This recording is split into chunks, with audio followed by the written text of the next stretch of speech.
trap, which is you're going to try to get out of the bondage of you as a you. Yeah. So a lot of people are motivated by the first little trap they think they're in, but they don't see the second trap, which is trying to get out of it. Yeah, trying to get out of it is another form of being in it. You may recognize the first form because it drives it, or it really motivates a desire or an urge to get out of it as a self, but you don't see that the self can't get out of self. You actually believe that I'm going to get sufficiently away from what's bothering me, but as the source of what's bothering me. It just doesn't work, and it's probably never going to work. Some Zen masters in the old days said it in a very, very charitable way. It says, you can do it for eons and it won't matter. That's like a lot of errors together in eon. He says, it's still not going to happen. You can't use the Buddha to seek the Buddha. You can't use mind to seek mind. Because if the mind is being used to seek mind, it's not taking itself to be mind. It's taken to develop itself to be something other than that. And now what it is now the object for what it's not to move towards. Yeah? Which is an impossibility. Yeah? They can't appear in the same space at the same time because one would be obviously displayed not to be you. Yeah. So all the thing of wanting to get there is just like a smoke and mirrors. It has no intention of arriving because it knows all the journeying towards the arrival date is a part of the fucking story. It has no fear about arriving because as soon as it arrives, it will depart from there. Yeah. So self can't. When you see the Buddha, like they say in Zen, when you see the Buddha on the street, shoot him. Why is that? Why would you want to shoot the Buddha? He's compassionate and all this stuff. Well, because at that point you've thrown the Buddhahood of your own situation onto that sorry person or whatever, and now calling them the Buddha allows you not to be the Buddha. Yeah? And now you're going to try to seek to be the Buddha through the Buddha, or seeking self to get out of self, and that's not going to work. Yeah? Because the point is when you shoot the Buddha, what would you be left with Buddha? Yeah? When you shot the symbolism, what symbolized or was a substitute for Buddha, when you shot it and it disappeared, where would the Buddha be? Right where you are. Yeah. But if there's another one that's the Buddha, it can easily be hidden. Yeah. It's not so confronting. You can spend maybe 70 years never getting to that point. You know? It can't happen infinitely, but it can happen in time, seemingly. Yeah? But so if the Buddha's there, you can be now seeking the Buddha through the Buddha. Yeah? This is what they were trying to give us to save us time about. Yeah? But if I shoot the Buddha, there's no Buddha, there's one Buddha left. Well, not even a one, there's Buddha left. Yeah? The last place you were going to look.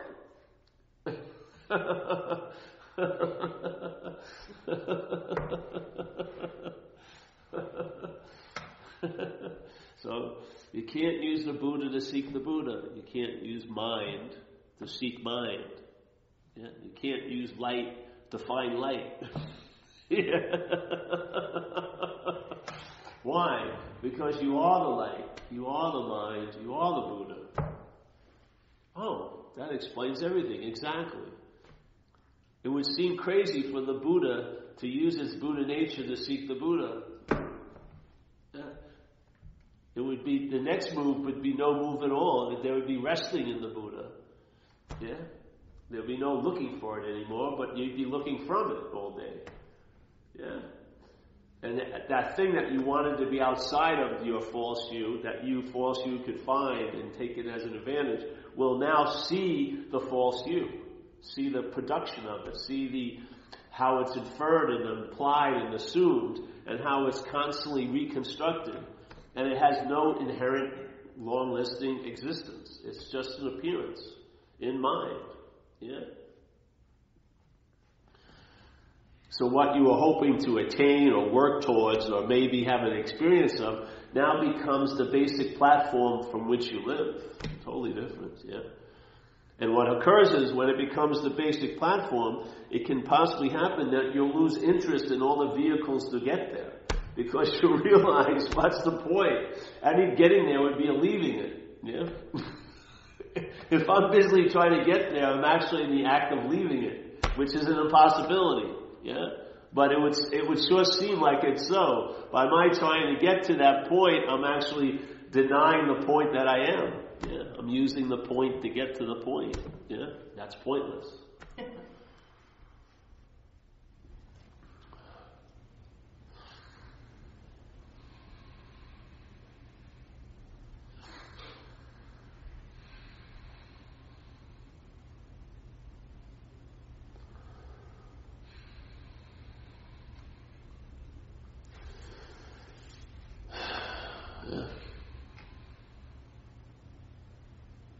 It's like in those movies where there's the clone and he thinks it's been programmed to think it's a person. Yeah, so it's got a whole story about being a person. It has pictures of who he's a person with, a wife and kids, and has this favorite baseball team hat on because he has no loyalty to Boston Red Sox or something like this. And he has a very rich story. Yeah, and he's going on doing everything. It didn't matter if he's a clone or not, he's going to be doing the same thing. But let's say one day something happens where there's a realization that he's a clone. Yeah? You would think that would be enough.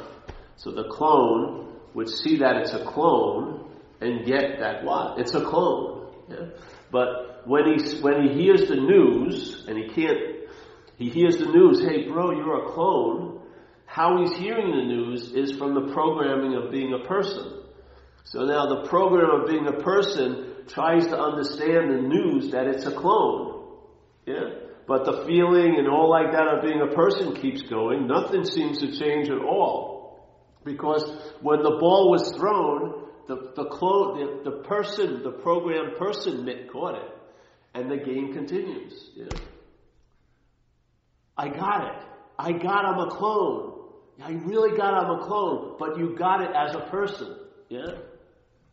So this is what happens when people say, hey, you're a lion, or you're the truth, or whatever it is, and they're like, yeah, but it's not translated into an ease and comfort or any kind of sense-felt realization. It's all like, oh, I can know the truth, I can get a little bit of the truth in my life, and it will probably prove to be an advantage for me in this life to have a little bit more truth than I'm having right now. Because it's the absence of truth that's probably causing all this shit not to work out for me. Yeah? That's what happens. So you get the message, you're that, and then you hear it, but it's like, I can become like that. Yeah? The programming will override any aspect of the programming. The basic, what do they call it? When they write the stuff for a program? The basic stuff, like, let's say they had that one in the movies, the basic line in all the programming for all the robots was not to kill a human being. Yeah? So they would never do violence to a human being.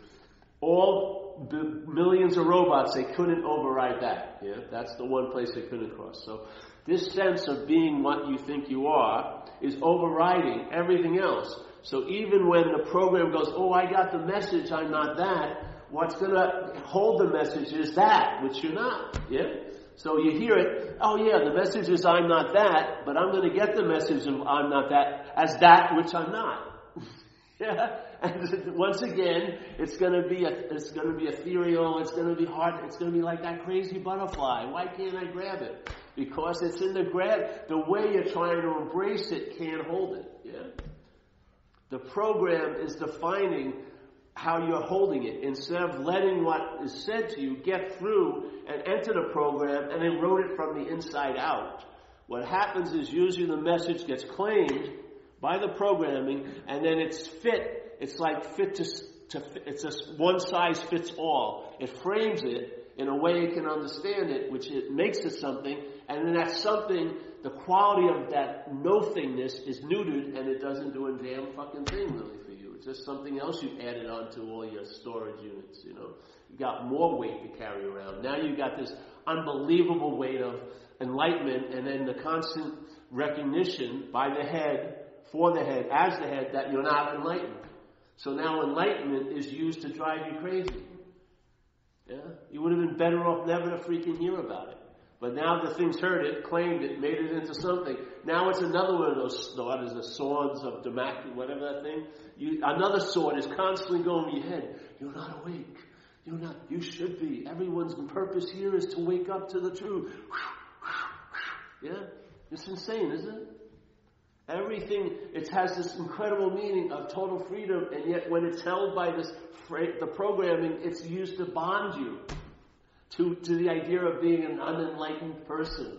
As if that's a real bad big blemish on my resume. I should be enlightened. Why am I going to this ice cream store? I should be home meditating every fucking second that I have. I should be attempting to improve myself because I'm supposed to be. That's the point of this whole experience, is to get enlightenment. Yeah? How is it being used? It's just producing more agitation, yeah? Enlightenment doesn't produce agitation. When the enlightenment is claimed by the mental process, it will be used to produce agitation. When peace is claimed by the mental process, it will be used to drive you crazy. Because it'll keep noticing, oh, you were at peace that time, but you're not there now. And you better fucking change your ways or you're not going to be in peace. You come, let's go, chop, chop. Start using the activity to find stillness. When that perfect statement says you can't use activity to find stillness, that would be activity. Yeah? You can't use what's stirred up to find what isn't stirred up. What this is going to do, it's going to keep stirring itself up by that topic. That's what it does. It claims it and uses it for its own agenda, which isn't to bring you happiness, joy, and freedom. It isn't. If it was, you would have had it already. Yeah? So that's like the second little thing. Once you see that, once you read, when you see the Buddha on the street, shoot him. What the hell would that mean? That's what it sort of means, yeah? Because that's the way we throw the Buddhahood of our own sense here onto something else, so that we can worship it and end up hating it. It's got to have to fail us because we're the Buddha. Yeah, that's why every savior is going to fail you, because you don't need to be saved. Yeah, you don't need a savior. You need to wake up to what you're not, and then you'll be living as what you are, which you've always been. But now there'll be some noticing it. Yeah, you'll be appreciating it. You'll get the benefit of that fact, because it's a fact. Everything here is only seemingly so. It can only rise to a point of, this appears to be really fucked. But it isn't really fucked. It's just appearing to be really fucked. And who is it that it's appearing to? You. You're giving it all the meaning it has. Nothing here has a meaning other than the one you're giving it. Yeah? Without this world, without you, there ain't a world. Yeah.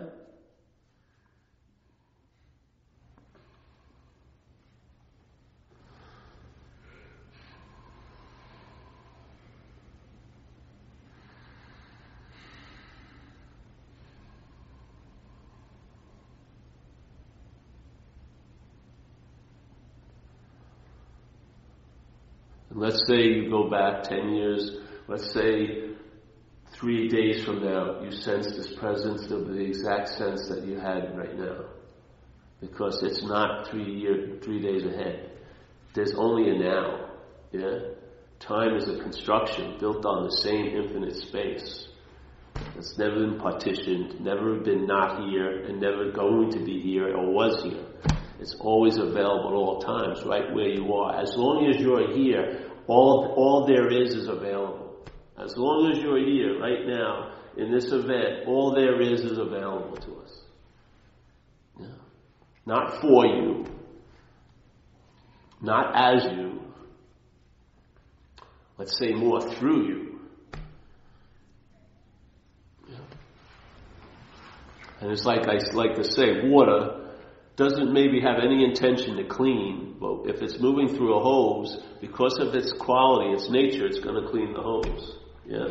When you entertain it, it's amazing. When you start entertaining certain possibilities, it's sort of like your storage unit, which is just stale, dead space, basically. You got so many old ideas stored there, and memories that may have never even happened, all just interpretations, and then tons and tons of possibilities of me being terribly ill or shit like that.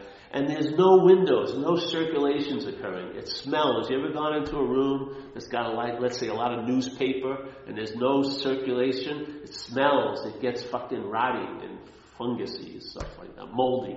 Yeah? That's sort of what we're like in a sense. We're not that. It seems to be that way. These possibilities are just like opening a window, and then another window is open, and then life starts circulating through you. Yeah? And you realize life isn't happening to you. It's not an event that you store by memories and experiences you thought you had and opinions and ideas and concepts and this and that. It's not a fucking thing underneath a microscope that you fucking autopsy and cut apart and then think you know it. Life is happening. Yeah? Not to you. It's happening. And you and I are one of the camera locations for that happening to be noticed. Yeah? We're conscious. Yeah? Consciousness is moving through us, engaged with this place by seeing, hearing, feeling, tasting, and touching. And then also hearing thoughts. Yeah?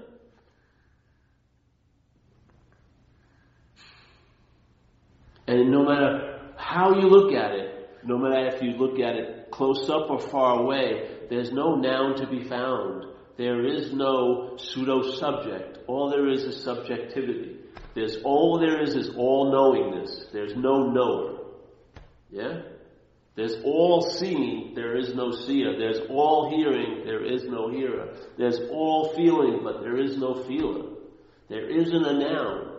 And that's the dilemma. The conditional mind is taking itself to be a thing, which gives it a location, and then from that location, which is bogus, you're giving everything else the meaning it has. So you're giving everything the meaning. You're giving all of its directions. This is happening to me. This is happening to someone else. It should be happening to me. And all this based on this false reference point. Yeah? And then we can't stand the fucking heaviness of it, yet we want to get lighter, and we fall into the second little lock, which is self's going to try to get out of self, which isn't going to work. And basically, all your attempts to get out of self are just another level of being in self. Yeah? It cannot be so. The solution is prior to the problem. Yeah? The solution is prior to the problem. Let's say you feel like you're bound or you're in a prison, your own prison, and so many people say it eloquently at meetings, you know. I'm in my own little jail cell, but there's no bars, they're imaginary, and all this and all that. Yeah? And so you want to get out of that prison. The whole solution to being in the prison, you want to really have the experience of being out of it, realize you were never in it. That's the only place it works, I'm telling you. When you realize you're not in something, that you have this huge drive to get out of, that's the experience of being out of it. Yeah? With no thought or effort on your part. It's just all the thought and effort is part of being in it. Yeah? That's like stirring it up. It's when there's no thought or effort. Or like Ramana Maharshi from the book I was reading today, it's just be still. You know, stay in that stillness. Yeah? The stillness of what? Your own presence. Yeah? It's always been here. At every moment of this damn life, you've been located in that presence, not in a physical location. You've been of that presence, yeah? Which is more of everywhereness. It's not self-centeredness, it's centeredness.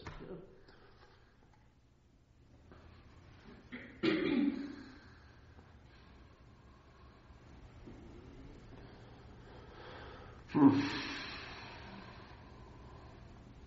Today I had a really lovely day with the quality of the stillness. It was just a really nice gift of a day.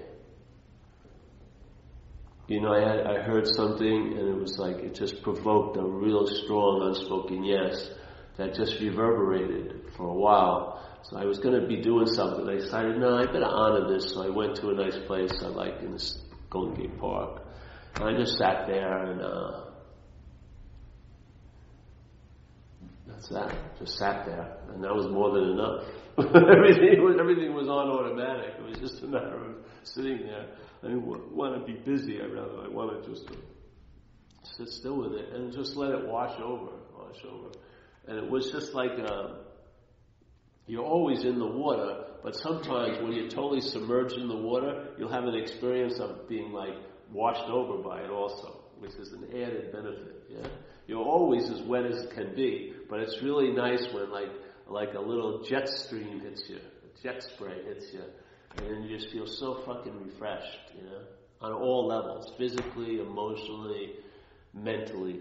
And the spirit is always exactly the way it is. There's nothing, you're not going to improve your spirit or you're not going to also diminish it. It's not in your realm. Not in the realm of mentation. Not in the realm of content. Yeah? That's the context. It's never touched by any of the shenanigans we think we're getting up to or anyone else is getting up to. It's not leaving one mark, not even a headed tattoo, nothing. It's just clear and pristine like it's always been. Yeah. It's got total integrity about its own nature. Yeah. It's not sullied or diluted by any possibilities that are being entertained within it. They have no effect on it. Yeah. That's the place to really rest your head. Yeah. Your headless head in a way. Yeah, it is. So today was like a nice thing. Now, can you grab it as a memory? No. Because the funny thing was, when my head was trying to make it into something, what I was trying to make into something was ever present. So I wanted to build like an idol that was sort of like it. But the way it was overriding it by its isness. That's the beauty of it. You can't really acquire it or memorialize it. All you can do is relent. Let it just wash over you. Yeah. And then your attention and interest will be freed from that slavery or mentation, because what you're so obsessed with will be seen as not to be you.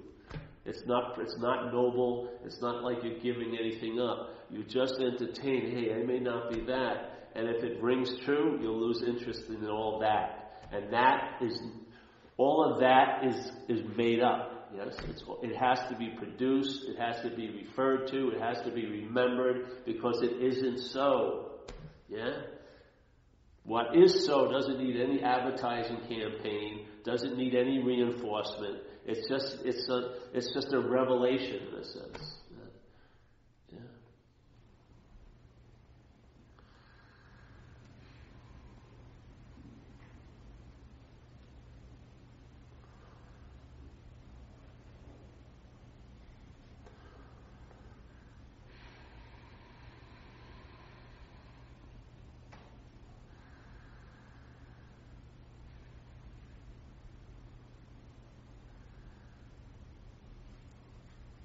So if the problem is imaginary, and that's what the solution is going to reveal to you, the problem is imaginary.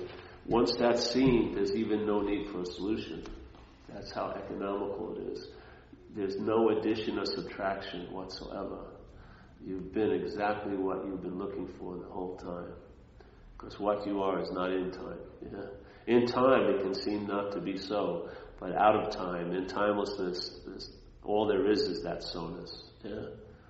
There's nothing to disturb it or disrupt it or to be in conflict with it. Yeah? Yeah. So, I found out it works with this. Just entertain the possibilities we share here. That's what occurred. And then the aperture came out of that locked position, opened up. Of course, when the camera opens up, it gets a wider vision, a wider view. Things that it would take not to be so, is now they're seen as so. Yeah. And after a while, as we shared it the other night at this meeting, the aperture opens up like this, and so we would like it if it would just do this. Yeah. So then I'd become more and more clear. I become incredibly wise. I become unbelievably elevated. Yes? But it doesn't do that really. It goes like this, but it also moves back. So what was taken to be behind the camera is seen to be in front of the camera. Yeah? That's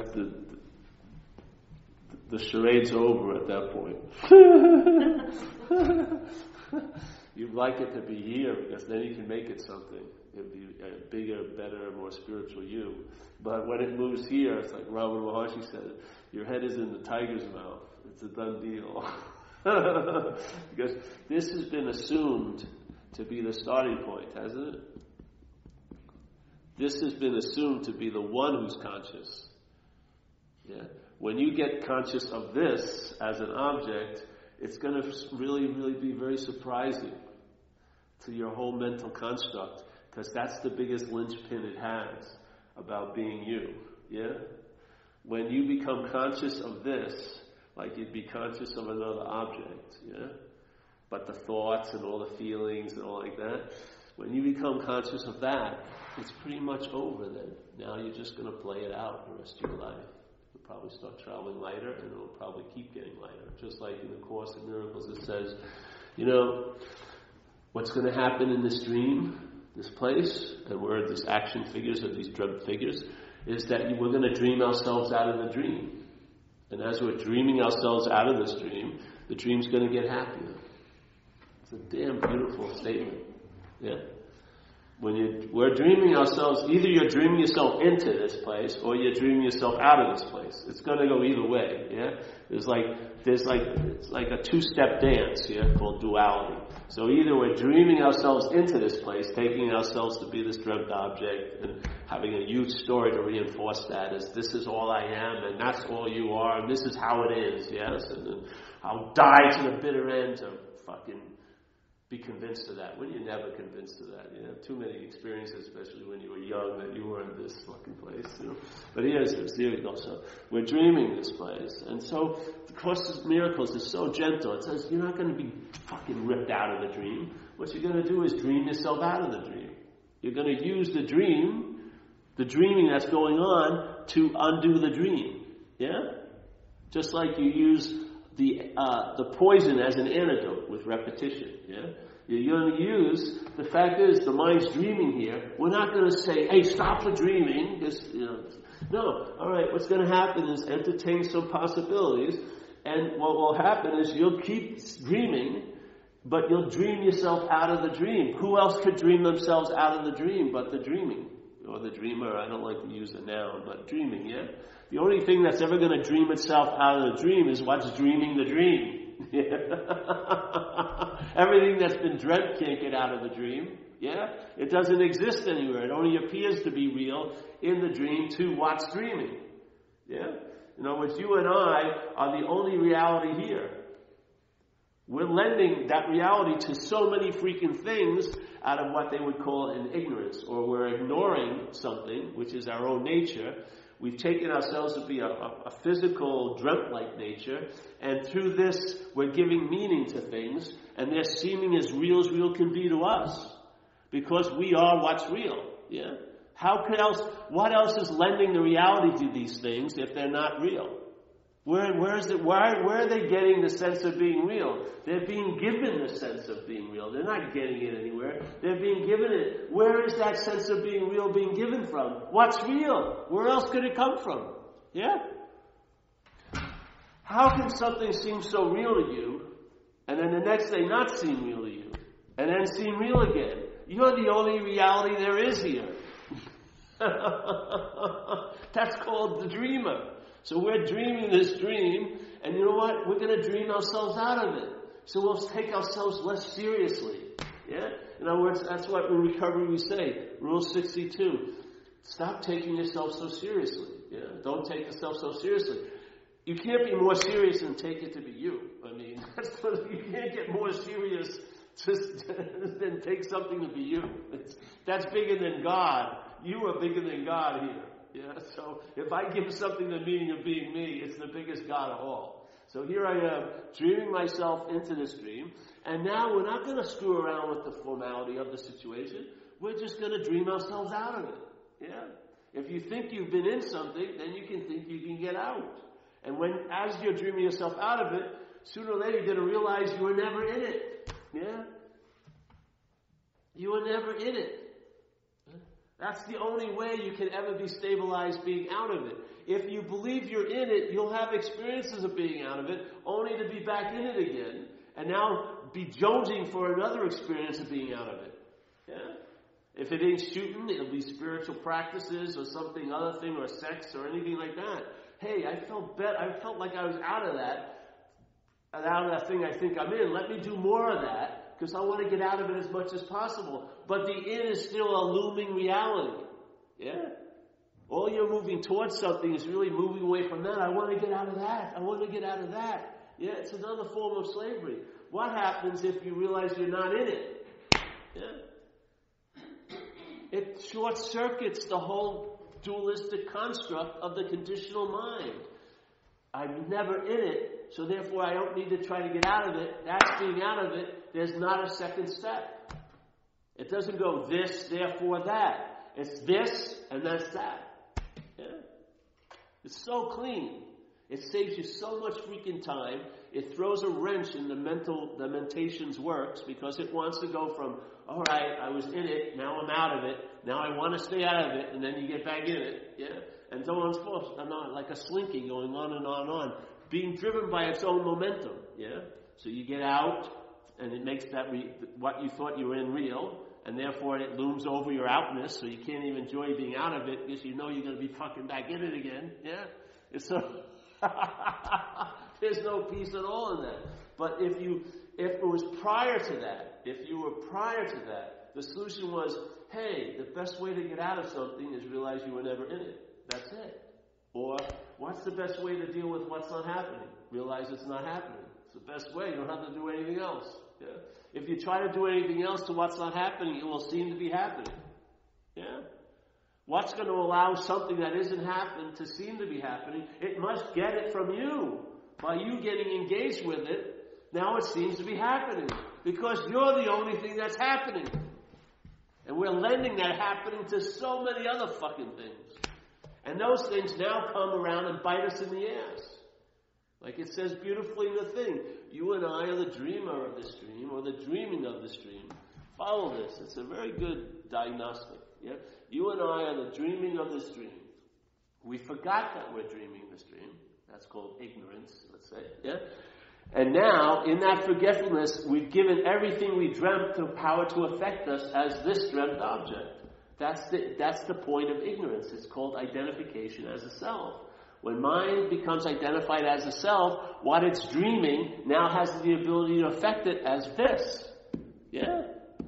So the dreamt tiger, I don't care how many books, if you're in a little space and you think there's a real tiger there, I don't care how many books you read about how to inhabit a small space with a tiger.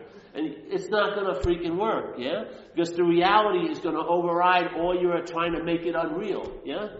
The reality is there's a freaking tiger in this space. You're reading these books, trying to make it unreal, basically, yeah? Aren't you? Oh, this isn't really happening, or I'm going to make affirmations, blah, blah, blah. Yeah? But you don't see that by trying to make it unreal, you're giving it more reality than ever. Yeah? What happens is you don't try to question the dream tiger, question you. Maybe you're a dreamt object. If you're the dreamt object and you wake up from that, the dreamt tiger will be seen as what? A dreamt tiger. Does it have any ability to affect you anymore? No. Yeah? It can only affect me when I believe it to be something that it isn't. Voila. These are supposed to help. These are very succinct little statements that give you a view of how things are constructed here, how things get reinforced, how this whole little machination keeps on running. Yes? If you see one little bit of it, you can expand principally on the whole thing.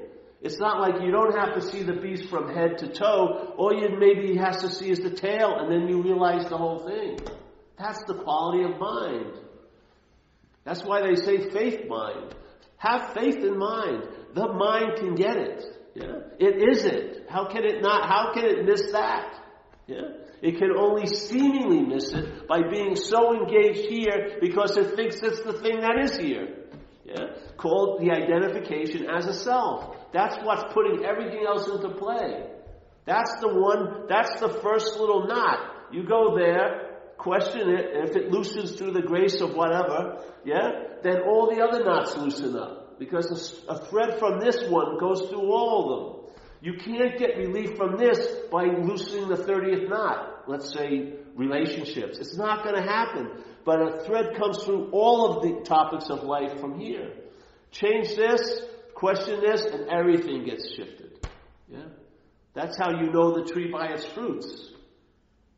You see, hey, I entertain this possibility, and now I have a stabilized sense of traveling lighter through whatever the geography of this life's going to be for me.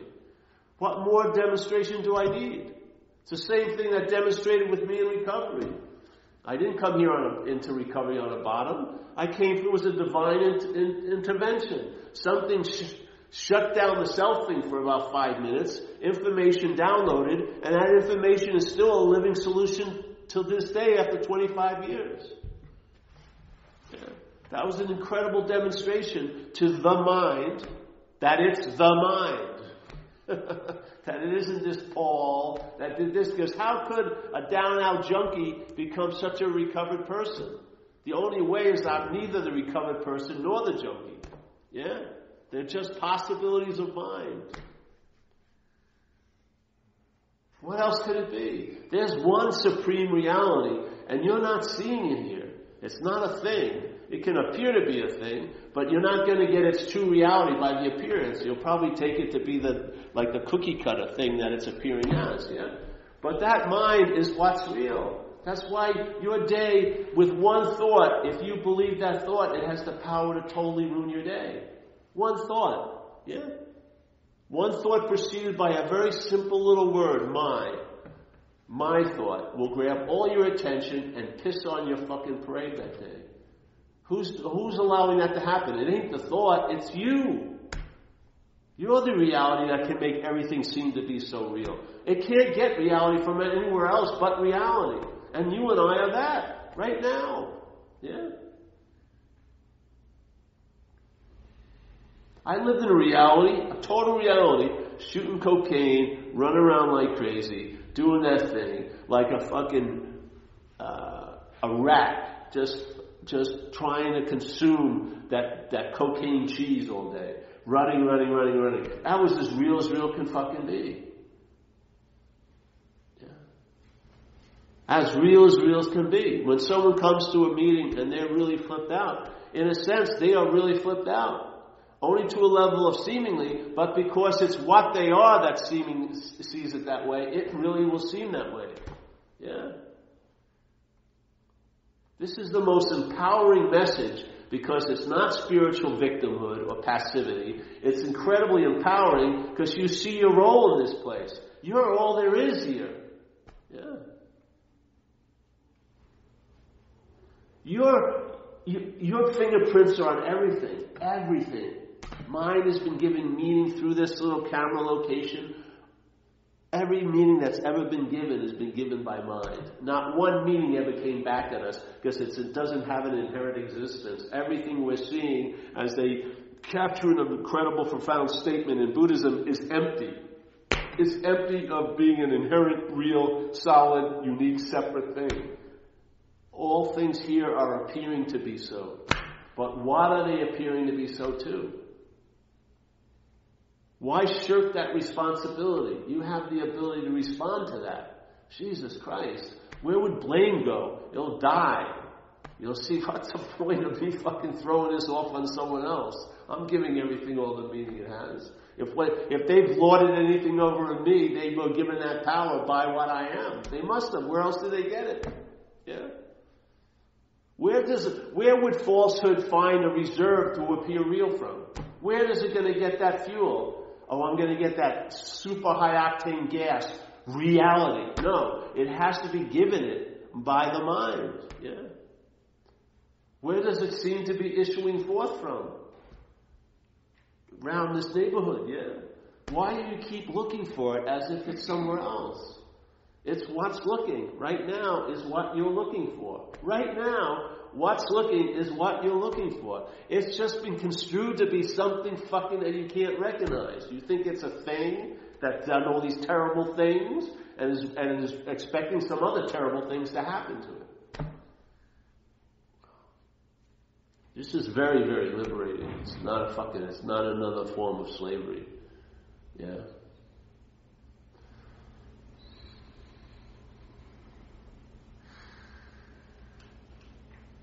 We don't enslave anyone to anything. When has I ever given anyone anything at these meetings? We don't give out many tips. We don't have brochures on meditation or the next retreats in the pipeline. We don't even have damn intensives. What? It can't be more intense than this. I mean, this is as intense as it gets. Recognizing the oddness of what's happening here is fucking incredibly intense. Yeah. This is always an introductory offer. You're the product.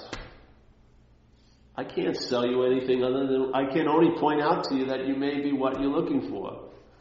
Yeah? And it's the how you're looking that's causing some kind of confusion, because you think it's you that's going to be looking for you. Yeah? That there's a better, bigger, more authentic self that you as this very guilty and shameful self is going to try to look for. And then when I find that, I'll be the better self. And I can leave the lesser self down, and I'll be now the more authentic self. That's not it. You know? You are that pristine emptiness, that incredible, infinite, vacant mind that's impossible to decipher or understand. All you do is find out little bits and pieces it desires to express you. Yeah, you're the conduit. It happens to you. It may happen seemingly to you. It can happen for others, and you'll see it that way. It'll happen for you. You'll see it that way. But you'll see another signature on all the checks here. And it doesn't have a first or last name. It's nameless.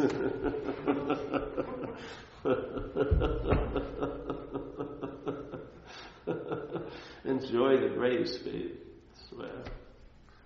Yeah. The requirements come at our end.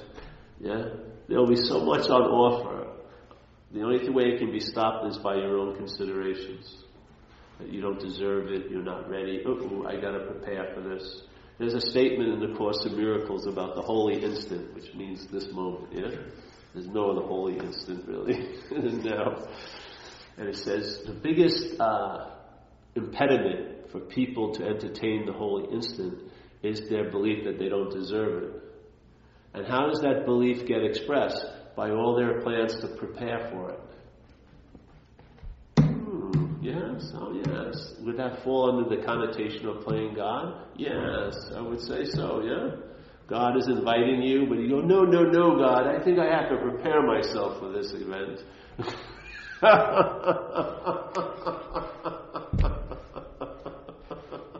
I don't think I'm purified enough yet.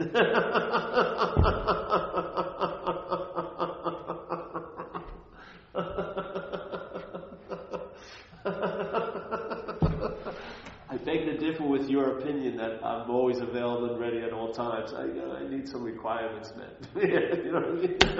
I've done some bad things. I think I've got to clean, very bad things. I wouldn't want to talk to you about it, See you, brother. Sonny, could you call me up or just call me up, all right? Thanks. Yeah. We used to have an old story called, did you hear the door of heaven, knocking on heaven's door?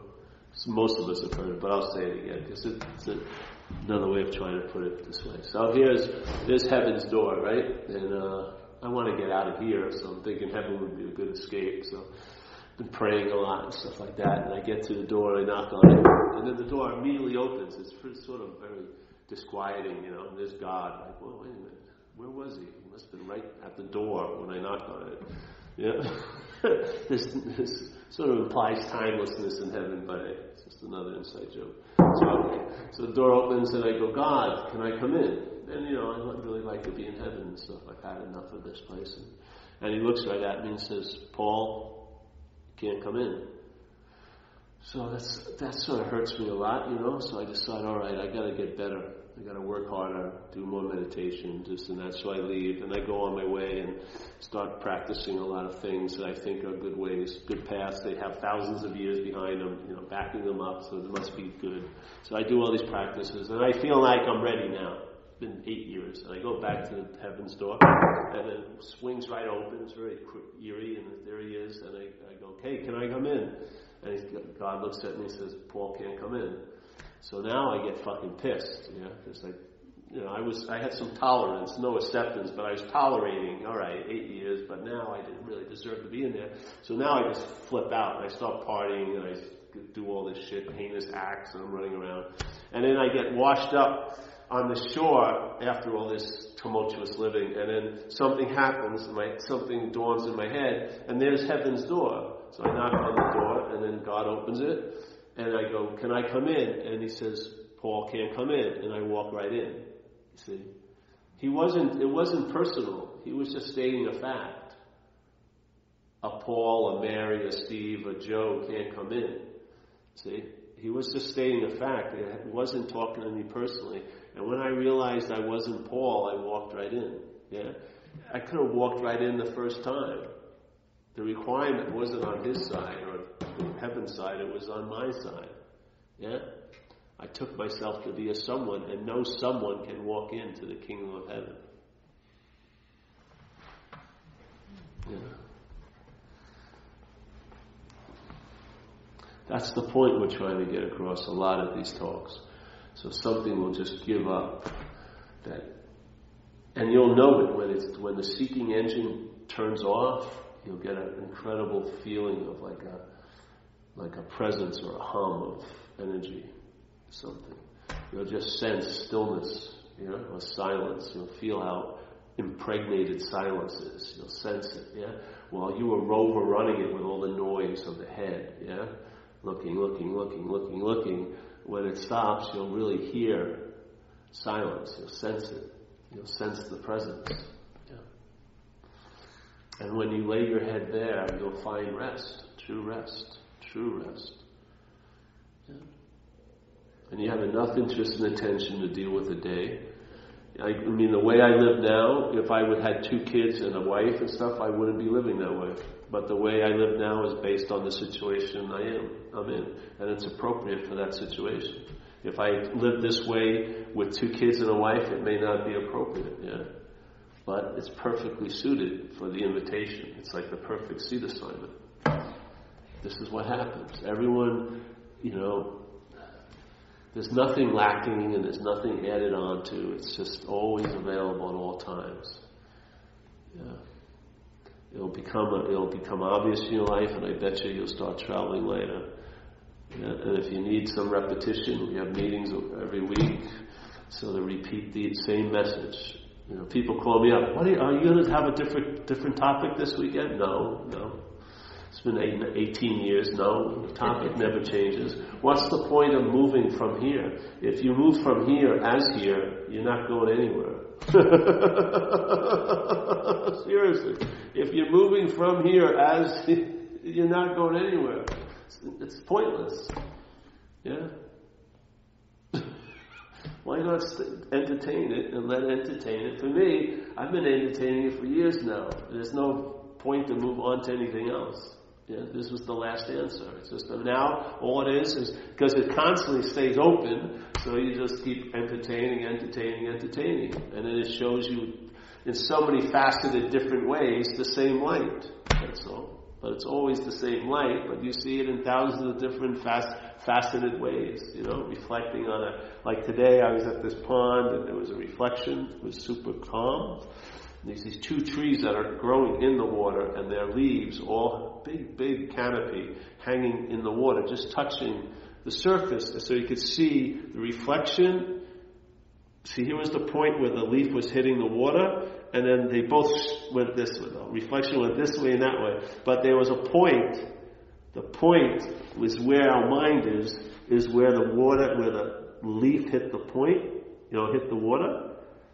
There was that, and then from there, both pictures, you saw the same picture. It was so cool. And then an hour later, the wind had picked up, and now the surface was there, and that possibility was gone. Not to be lost, it was never there in a way, it only appears or disappears, yeah? So at that point, because conditions change, it seemed to disappear. But what's appearing and disappearing, what's witnessing that never appears or disappears? And that's what you and I are. Yeah, I witnessed the calmness of it and the effects that produced, and I also witnessed the thing and the effects that produced. But this isn't affected. Yeah, this is not an effect. Yeah, Yeah? This is the stable point. It's a pointless point. It's the stability. The comings this way, the goings that way are happening from this still point. Yeah? That's the point of consciousness hitting, and then you see the things happen. Yeah? We're in that pause, like we talk about in recovery. The word pause has such a deep meaning for me, because I've had a number of those events, and it means a lot. Pause, P-A-U-S-E. That pause is that space. That's our original face. Yeah? A pause isn't produced by anything, nor is it diminished by anything. It's just there, yeah. And then our attention may leave it, but it's still there. Yeah. So, yes, that's it. Any questions today? Tasty, eh? So good. It's like a nice souffle with icing on it tonight. Icing. It's like glossy icing. The light's reflecting off it. It's very, I'll tell you, you need